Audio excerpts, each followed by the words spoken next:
नमस्कार, मी पवन सरवदे. आपण आज मडिगले, तालुका आजरा, जिल्हा कोल्हापूर या ठिकाणी आलोय. 15 ते 20 दिवसाच्या अगोदर आपल्या टायपन कंपनीचं मॅग्नेटिक हे जे काही प्रोडक्ट आहे ते आपल्या ताईंना दिलं होतं. ताईंना कोणता आजार होता आणि कशाबद्दल त्यांनी घेतलेलं हे त्यांच्याकडनंच आपण जाणून घेऊया. मी डॉक्टरकडे गेल्यानंतर मला सांगितलं डॉक्टरांनी कमरेचा त्रास आहे, मणक्याचा फटफट्याने सांगितलं. त्यावेळी डॉक्टरांनी सांगितलं तुला ऑपरेशन करायला पाहिजे म्हणून सांगितलं. मग मी काय ते केलं नाही. मग कधीपासून मला जास्त त्रास व्हायला चालू झाला. मग पित्ताचा त्रास चालू झाला, उष्णता चालू झाली, मुळताचं चालू झालं. ही सगळी तक्रार वाढतच माय चालली.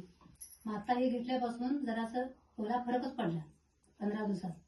म्हणजे काय काय फरक पडला तुम्हाला? फरक म्हणजे उष्णता फरक पडला, उष्णता कमी झाली, मुळताचा त्रास जास्त होता ते कमी आहे, ते पण कमी झालं, कमरेचं बी कमी आहे. ओके. आता चालताना त्रास, बसताना उठताना त्रास व्हायला अजून का? व्हायला म्हणजे जरा नॉर्मल आहे नुसतं. म्हणजे कसं म्हणजे आम्ही दिवसभर जाऊन बसतात मग सकाळपासून संध्याकाळपर्यंत. सकाळी 7ला येतात, संध्याकाळी 7ला आम्ही घरात येतात. ओके. जरा त्रास आहे म्हणजे बाकी सगळं कमी आहे. 40-50% फरक आहे. हा आणि त्याच्यापेक्षा जास्त आहे? नाही जास्त आहे भरपूर त्याच्यापेक्षा. फरक आहे. ओके. म्हणजे फक्त 10 ते 15 दिवसामध्ये प्रोडक्ट वापरून त्यांना जवळजवळ 50 ते 60% फरक पडलेला आहे. हे प्रोडक्ट वापरल्याने आपल्या शरीरामधले जे काय आजार आहेत ते पूर्णपणे कव्हर होतात. आणि जसं मॅडमला ताईंना फरक पडलाय त्यांच्या आजारांच्यावर, तसं आपल्याला पण पडू शकतोय. इथंच थांबतो. जय हिंद, जय महाराष्ट्र.